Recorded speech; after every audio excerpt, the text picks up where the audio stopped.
जी जी। अलीम साहब, मुझे ये बताइएगा अभी मैं आपसे ये कहने की कोशिश कर रहा हूँ कि अभी मैं सेकंड के बाद फिर कहना चाह रहा हूँ, जो मुझे बेहद पर्सनली अगर मैं अपनी बात करूँ तो मुझे बेहद अफसोस होता है रोड्स पे जो ये चाइल्ड लेबर्स हैं, यानी चाइल्ड जो बच्चे मांगते आपको नजर आते हैं या बच्चों से काम करवाया जाता है। कुछ माँ बाप अनफॉर्चुनेटली हमारी सोसाइटी में ऐसा है कि वो अपने बच्चों को पढ़ाते लिखाते नहीं है, इंस्टेड ऑफ कि आप उनकी जिम्मेदारी को लें, वो सारी जिम्मेदारी जिंदगी की जो है उनके ऊपर जो है वो डाल देते हैं। तो बाद में आपको पता है जैसे वो परवान चढ़ेंगे, वो एक क्या कहें किस मुआशरे की तश्कील देंगे, उनसे जो जुड़े लोग होंगे क्या सीखेंगे क्या पाएंगे। मुझे अब ये बताइएगा कि क्या कानून इसमें भी कोई स्टैंड लेता है कहीं ना कहीं कि अगर कोई रिपोर्ट करना चाहे कानून में, सॉरी रिपोर्ट करवाना चाहे या केस लड़ना चाहे इस सूरत में कि यार ये बच्चों के साथ जो ज्यादती हो रही है, उनसे काम लिया जा रहा है या उनके माँ बाप प्रॉपर उनकी कफालत नहीं कर रहे, ठीक है, और उनको मांगने पर मजबूर कर रहे हैं या उनको काम करने पर मजबूर कर रहे हैं, क्या कोई ऐसा कोई लॉ है, कोई ऐसा सेक्शन है, कोई ऐसा एक्ट है हमारे कानून में कि उस हवाले से हम जो रिपोर्ट करवा सकें? जी सर। सर इसमें बिल्कुल बकायदा एक लॉ है और बड़ा सख्त इस पे अमल किया जाता है। और इसके ऊपर चाइल्ड प्रोटेक्शन एक्ट भी मौजूद है इसके ऊपर कि आप जब जो पर्सन 18 साल से छोटा है, अगर वो वर्क करता है तो वो चाइल्ड लेबर में आ जाएगा। और चाइल्ड लेबर अपने आप एक जुर्म है और इसको आप फॉरम पे उठा सकते हैं। आपकी इसकी एक हेल्पलाइन भी बनी हुई है चाइल्ड वालों की। आप उनकी हेल्पलाइन पे रिपोर्ट कर सकते हैं, प्लेस रिपोर्ट कर सकते हैं और बाकायदा इसके ऊपर पनिशमेंट भी मिलती है। और दूसरा ये सर के कानून, मैं इसमें फिर एक बात करना चाहूंगा कि होल सोसाइटी सर, लोगों को जो इकोनॉमी को इश्यूज है ना सर, वो कहते हैं कि ढिड नालों गोडे अगे नहीं होंगे सर। तो जो भूख बिल्कुल। होती है ना सर, वो काम पे बंदे को आगे ले आती है। माँ बाप के पास इतना पैसा नहीं होता कि वो घर का रेंट पे करें, बिजली के बिल दूसरे वो पे करें, मजबूरन ये लोग करते हैं। खुशी में किसी ओके। का दिल नहीं करता कि ओके। अपने बच्चों को इधर लेके आए। According to 1973 constitution of Pakistan, जी। ये गवर्नमेंट की रिस्पॉन्सिबिलिटी है कि वो एजुकेट करे। एजुकेट करने की भी रिस्पॉन्सिबिलिटी गवर्नमेंट की है और कंपल्सरी एजुकेशन है ये। और उसके अलावा फूड देने की रिस्पॉन्सिबिलिटी भी जो है वो भी गवर्नमेंट की है एज अ वेलफेयर स्टेट के तौर पे भी। लेकिन ये फंडामेंटल राइट्स में भी आ जाता है, लेकिन इसमें इम्प्लीमेंटेशन इस तरह की कोई नहीं हो रही। एक्चुअली कॉन्स्टिट्यूशंस मौजूद हैं, लॉ मौजूद है, लेकिन इम्प्लीमेंटेशन नहीं है इस पर, बदकिस्मती से। इस चीज को सर उसकी सूरत में रोका जाता है कि बैसियत कौम जो है वो ज़कात का सर एक निज़ाम, एक प्रॉपर वर्क करे कि लोग जो अमीर हैं उनसे प्रॉपर टैक्स दिया जाए। अमीर बंदा तो सर टैक्स देता ही नहीं है, वो गवर्नमेंट के इदारों को थोड़ी रिश्वत लगा के अपना सारा पैसा बचा लेता है। अब उसका जो पैसा बचता है ना, और वो चला गया गवर्नमेंट के इदारों के पास चला गया, ये उसने अपना पैसा बचा लिया, वो गरीब के पास तो नहीं आया, वो हॉस्पिटल में यूज तो नहीं हुआ, वो स्कूलों में यूज तो नहीं हुआ, या बैतुल माल में तो नहीं आया। अगर आप सर यूके देखें, यूएसए देखें, तो वेलफेयर स्टेट्स हैं, वहां पे जो बंदा पर्सन काम नहीं करता उसका एक प्रॉपर वो रोजीना मुकर्रर कर देते हैं। और यही जो लोग होते हैं सर, ये जो चाइल्ड होते हैं जिनके साथ जुल्म होता है, बाद में यही लोग दहशतगर्द बनते हैं। फिर हमारी एजेंसी इनके पीछे पड़ी होती है, जिनको रोक लो दहशतगर्दी होगी। आप जो बंदे के पास रोजगार नहीं है, गवर्नमेंट उसका रोजीना मुकर्रर करे, उसको बेनिफिट्स दे। असल में सर स्टेट बनती क्यों है? गरीब की प्रोटेक्शन के लिए। अमीर तो अगर स्टेट ना भी हो, अमीर तो अपनी हर हालत में प्रोटेक्शन कर लेता है, वो गुंडे रख लेगा, वो अदारों को पैसा लगा देगा, किसी को पैसा लगा देगा। गवर्नमेंट बनती है, स्टेट बनती है गरीब की प्रोटेक्शन के लिए, कि उसको मेडिकल मिले, उसको एजुकेशन मिले, उसको फूड मिले, उसको छत मिले। ये उसके फंडामेंटल राइट्स हैं। जब आप ये नहीं पूरा करेंगे, वो किसी और रास्ते की तरफ निकल जाएगा। ये नहीं कि इसमें एक हम एलिमेंट देखें, एक एस्पेक्ट देखें, वो ये भी है कि हमारे लाइक अनफॉर्चुनेटली इकोनॉमी को देखें कि हम मुल्क के हालात ऐसे नहीं है कि हम मजबूर हो जाते हैं कि अपने बच्चों से काम करवाएं या लें, क्योंकि जाहिर है पेट के लिए भी कुछ करना है। तो आप ये भी कहना चाह रहे हैं कि जरूरी नहीं है कि वो खुद उनको कहें, लेकिन वो मजबूर हो जाते हैं कि उनसे जो है वो काम लें। ये एलिमेंट बिल्कुल मैं आपकी बात से एग्री करता हूँ कि बिल्कुल हमारी सोसाइटी में अनफॉर्चुनेटली जो है वो एग्जिस्ट करता है, क्योंकि उनके पास अपनी बेसिक जो नीड्स हैं जैसे रोटी कपड़ा मकान, हम कहने को तो कहते हैं लेकिन अनफॉर्चुनेटली वो जो है प्रॉपर डिलीवर नहीं हो पाता हमारे मुआशरे में, उस वजह से जन्म ये एक एलिमेंट वैसे हो सकता है। और कुछ ये भी तबका है जो इसके बावजूद जो है वो बताते, खुद उनके माँ बाप जो है ना वो खुद मेहनत नहीं करना चाहते, वो खुद जो है ना वो मशक्कत नहीं करना चाह रहे, वो अपने बच्चों से जो है वो काम लेके जो है ना वो अपना पेट पालते हैं। तो वो अपनी ऑलरेडी जो है उस वाले से हमें थोड़ा सा बताया कि एक्ट मौजूद है प्रॉपर, उसमें जो है ना सुनी जाती है बात, वो रादर देन एक डिफरेंट केस है कि उसमें इम्प्लीमेंटेशन जो है वो होती है या नहीं होती, वो डेफिनेटली ज़्यादा है, उसमें काम भी होता है या नहीं।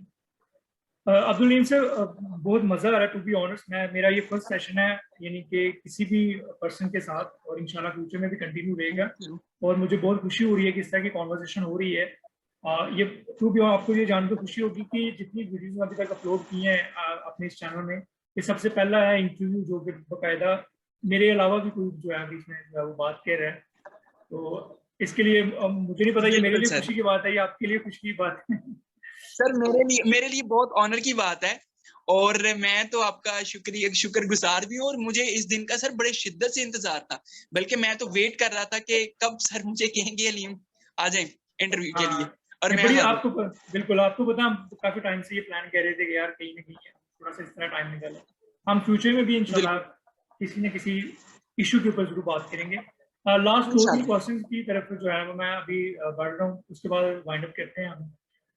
मुझे ये बताइएगा, सबसे पहले तो मुझे ये बताएं कि ये जो हमारी सोसाइटी सोचती है, थोड़ा सा ये आपको माइट भी ह्यूमरस भी लगे ये सवाल जो मेरे, तो हमारे माशरे में सोचा जाता है कि यार जिस तरह वकील हो ना या पुलिस वाला है ना, हालांकि वर्ड यूज नहीं करने चाहिए, तो फॉर एग्जांपल यानी कि गवर्नमेंट के ये जो दो एम्प्लॉय हैं माशाल्लाह हमारी सोसाइटी में बड़े जानदार हैं और एक अच्छा रोब रखते हैं, अगर मैं ये बात करूँ तो यार बड़ा वो क्या कहते हैं कि टोर टप्पा होता है इन्हों का, बड़ा एक रोब होता है, तो ये बात कहाँ तक दुरुस्त है? और ये भी बताइए साथ कि वकीलों को ऐसा क्यों कहा जाता है कि यह बड़ा अग्रेशन टाइप ये नहीं, ये तब एक पेशा है और इनसे जो है थोड़ा सा आपको बच के रहना चाहिए, समथिंग इस तरह के वर्ड जो है ना यूज करते हैं, हालांकि मुझे तो ऐसा कभी नहीं लगता। मुझे लगता है कि बहुत अच्छे यानी कि पढ़े लिखे होते हैं, वेल मैनर्ड होते हैं कई, और इसके साथ जो इनको नॉलेज बहुत ज्यादा होता है डिफरेंट चीजों को लेके।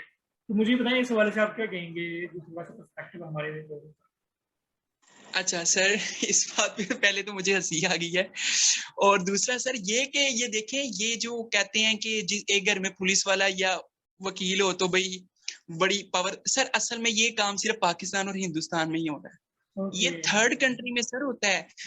डाई से कहता है रूल ऑफ लॉ, लॉ का रूल होना चाहिए, किसी सेक्शन का रूल नहीं होना चाहिए, किसी खास डिपार्टमेंट का रूल नहीं होना चाहिए। नाइस। गवर्नमेंट जो होती है या जो स्टेट होती है वो लाइक अ मदर वर्क करती है, और लॉ के अकॉर्डिंगली सब बराबर है। और ऐसा ये क्यों है, और ऐसा ये क्यों समझा जाता है जी जहां पे वकील हैं या पुलिस वाले हैं बस वही कुछ है, ये इसलिए समझा जाता है कि रूल ऑफ लॉ नहीं है सर। अगर सबके लिए सब चीज बराबर कर दी जाए तो नो मोर। अब बाहर की कंट्रीज और हमारी कंट्रीज में सर यहाँ पे मुल्क क्यों नहीं तरक्की कर सका? ब्यूरोक्रेसी की वजह से, इन अदारों की वजह से, कि हम किसी को बराबर कर नहीं पा रहे। हमारी गवर्नमेंट में वो ताकत नहीं है कि वो सबको बराबर रखे। अगर एक वकील जुर्म करता है या एक पुलिस वाला करता है, उसको प्रॉपर पनिश करें, एब्सोल्युटली उसको एब्सोल्युटली बराबर रखें, तो एग्रीड। तब ये चीज ठीक हो जाती है। और दूसरा सर ये कि जो अग्रेशन आप वकला के बारे में बता रहे थे, तो सर इसमें ये है कि देखें, आपने किसी को इंसाफ लेके देना, ये इतना कोई हथेली में नहीं लेके बैठा हुआ कि ये लो जी तुम्हारे पास कोई मसला है तो ये इंसाफ ले लो। आपको दारों से फाइट करनी पड़ती है, लड़ना पड़ता है, आपका फिर एग्रेशन बन जाता है। जब आप जुल्म देखते हैं तो आप फिर, आपके जो वो आंसू होते हैं या जो दिल में दुख होता है वो फिर लफ्जों से निकलता है, फिर वो हाथों से भी निकलता है। जब आपको प्रॉपर इंसाफ नहीं मिल रहा होता, आप जिस फॉरम पे जाते हैं वहां पे वो बंदे काम करने के लिए तैयार ही नहीं होते। जहां पे रूल ऑफ लॉ होगा, सब बंदे बराबर होंगे, वो मुल्क तरक्की करता है, ग्रो करता है। Absolutely absolutely. जी अच्छा, मुझे ये बड़ा अच्छा खूबसूरती के साथ आपने डिफाइन किया कि बेसिकली इक्वल नहीं है। हर बंदा समझता है कि मैं अपर पे लेवल पे हूँ, एक गाड़ी वाला जो है समझता है कि बाइक वाला जो है वो एवं ही है, और बाइक वाला समझता है साइकिल वाला एवं ही है। वैसे ही आपको टूटी फूटी जो है मिसाल लगी होगी, लेकिन मुझे ये ऐसे ही है सर। हाँ बिल्कुल, मुझे ये बताइएगा गुलदीन, मुझे बताइएगा कि एक छोटा सा, मुझे बहुत सारे जो है ना मेरे एक दो दोस्त भी हैं, मैंने उनसे भी बात की, हालांकि उन्होंने बात को ना थोड़ा सा जोड़ तोड़ कर दिया। मैं आपसे ये पूछना चाह रहा था, एक वाकया पेश आया लाहौर में हमारी सिटी में, अगर आपको याद हो, हॉस्पिटल्स में जो है ना, वो जो इशू हुआ था डॉक्टर्स के साथ बुकला का, अब बड़ा सेंसिटिव जो है वो मामला है, माइट भी बात करना मुनासिब है ये नहीं, लेकिन दूसरी मैं ये जानना, आपकी राय पर्सनली क्या है? मैं आपको ये नहीं कह रहा कि आप डिफेंड करें किसी को भी, या आप उनका लाइक बुकला की बात करें, या आप डॉक्टर्स की बात करें, या ओवरऑल उस इंसिडेंट की बात करें। मैं सिर्फ ये कहना चाह रहा हूँ कि आपका अपना पॉइंट ऑफ व्यू क्या है, कि क्या दोनों की तरफ से, दोनों बहुत पढ़ा लिखा एक तबका है हमारी सोसाइटी का माशाल्लाह, डॉक्टर्स भी और बुकला भी, क्या दोनों को ऐसे हालात पैदा करने चाहिए थे, इनको रोकना नहीं चाहिए था खुद को, या हो गया, यानी कि हीट आपका मोमेंट था ये कि निकल गया? आप क्या कहते हैं इसके ऊपर, कि वो सही हुआ था या कुछ गलत हुआ था? अच्छा सर, मैं इसको बिल्कुल अगर अब्रप्टली आंसर करूं तो ये गलत है, अब्रप्टली आंसर किया है। अब मैं इसको डिफाइन करना चाहता हूं कि सर देखें कि अगर कोई पर्सन, आप हॉस्पिटल में अब वकील नहीं है कोई, नो मोर, आप आम पर्सन बन के सर जाएं, आप देखें कि डॉक्टर्स का बिहेवियर कैसा होता है। गवर्नमेंट डॉक्टर्स की मैं बात कर रहा हूँ, प्राइवेट सेक्शंस की नहीं बात कर रहा सर। हमें हमें इखलाकियात की कोई बुक्स पे काम करना होगा, हमें देखना पड़ेगा कि हम तमाम पर्सन्स को इक्वली डील करें। अब वहां पे जो वकील वहां पे हाइपर हुए, उसकी ये रीजन की थी, उनकी मदर का कोई इशू था, और डॉक्टर्स ने उनको भी उसी तरीके के साथ ही डील किया जैसे आम पब्लिक को करते हैं। तो वकील अपने आप में ना सर एक, वो ये समझता है कि मैं प्रायोरिटी रखता हूँ, ये सभी डिपार्टमेंट के साथ वो इसी तरह डील करते हैं। अब जिस तरह उन्होंने आगे से कोई बात किया, उन्होंने आगे से, अब उसमें उनका डॉक्टर्स का मारना बनता था, वो पुलिस को कॉल करें, 15 पे कॉल करें, भाई जी वकीलों ने हमारे साथ कोई फाइट की है तो भाई वहां पे प्रॉपर एफआईआर करवाएं।